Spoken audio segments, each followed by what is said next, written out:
Assalamualaikum warahmatullahi wabarakatuh. Perkenalkan, nama saya Nur Atifah. Di presentasi kali ini kita akan membahas tentang penerapan organisasi bisnis global dalam MSDM internasional. Manajemen sumber daya manusia (MSDM) internasional muncul seiring globalisasi bisnis, di mana perusahaan multinasional menghadapi tantangan lintas budaya, regulasi negara berbeda, dan teknologi cepat. Lingkungan global memengaruhi rekrutmen, pelatihan, kompensasi, hingga hubungan industrial SDM. Di Indonesia, topik ini krusial untuk persiapan SDM menghadapi pasar global dan revolusi industri 4.0.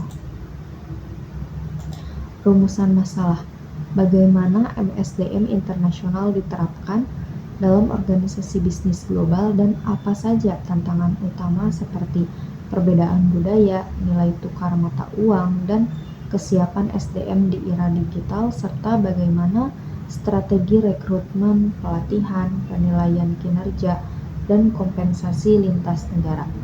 Tujuan penelitiannya yaitu untuk memahami konsep MSDM internasional dari lingkungan global hingga fungsi operasional, menganalisis tahapan pengembangan bisnis internasional dan peran perusahaan multinasional, memberikan rekomendasi SDM unggul untuk menghadapi globalisasi, teknologi 4.0, dan kerjasama bisnis.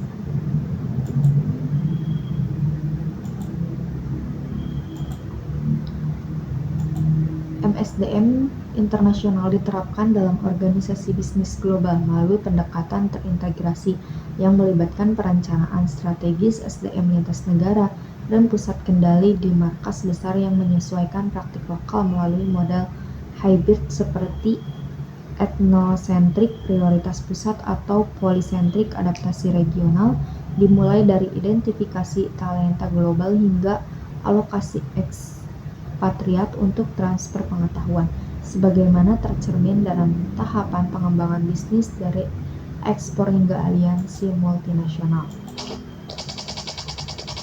Untuk tantangan kesiapan SDM di era digital sendiri, tantangan utamanya yaitu mencakup perbedaan budaya yang memicu konflik komunikasi dan adaptasi kerja, fluktuasi nilai tukar mata uang yang mempengaruhi biaya kompensasi, serta kesiapan SDM di era digital yang menuntut literasi industri 4.0 seperti AI dan otomatisasi, ditambah variasi regulasi ketenaga kerjaan antar negara yang menyulitkan harmonisasi kebijakan.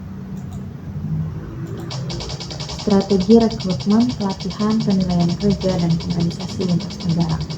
Strategi rekrutmen menggunakan kriteria internasional dengan proses berbasis kompetensi global dan rekrutan ekspatriat dan non-ekspatriat. Untuk penugasan budaya atau transfer SDM, pelatihan dilakukan via program MOU, workshop nilai budaya, dan e-learning untuk transfer teknologi. Penilaian kinerja dan penerapan standar kompetitif dengan pembinaan karir dan berorientasi global menggunakan KPI lintas negara. Kompensasi lintas negara mengintegrasikan gaji dasar, tunjangan pajak, reward punishment, dan penyesuaian biaya hidup melalui total compensation untuk motivasi optimal. Kesimpulan: manajemen SDM internasional merupakan pendekatan strategis yang esensial bagi perusahaan yang beroperasi di pasar global. Implementasinya melibatkan penyesuaian berbagai fungsi SDM mulai dari rekrutmen, pelatihan, kompensasi, penilaian kerja, hingga hubungan industrial dengan memperhatikan keragaman budaya, regulasi, dan ketenaga kerjaan, dan dinamika pasar di setiap negara. Tantangan utama seperti perbedaan budaya, fluktuasi nilai tukar, kesiapan digital, dan kompleksitas regulasi dapat diatasi melalui strategi lokalisasi, pelatihan lintas budaya, penggunaan teknologi, serta kerjasama dengan pemangku kepentingan lokal. Dengan menerapkan sistem MSDM yang adaptif, transparan, dan berkelanjutan, perusahaan tidak hanya dapat meningkatkan produktivitas dan mempertahankan talenta global, tetapi juga membangun keunggulan kompetitif dan reputasi yang kuat dalam persaingan bisnis internasional. Penutup, untuk perusahaan, investasi dalam digital HR platform, pengembangan global leadership program, flexible policy framework, continuous cultural intelligence training. Untuk karyawan sendiri yaitu upskill kompetensi digital, kembangkan kemampuan lintas budaya, lalu adaptif terhadap perubahan global.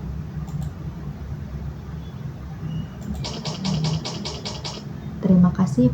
Sekian presentasi dari saya. Mohon maaf bila ada kekurangan. Wabillahi taufiq wal hidayah. Wassalamualaikum warahmatullahi wabarakatuh.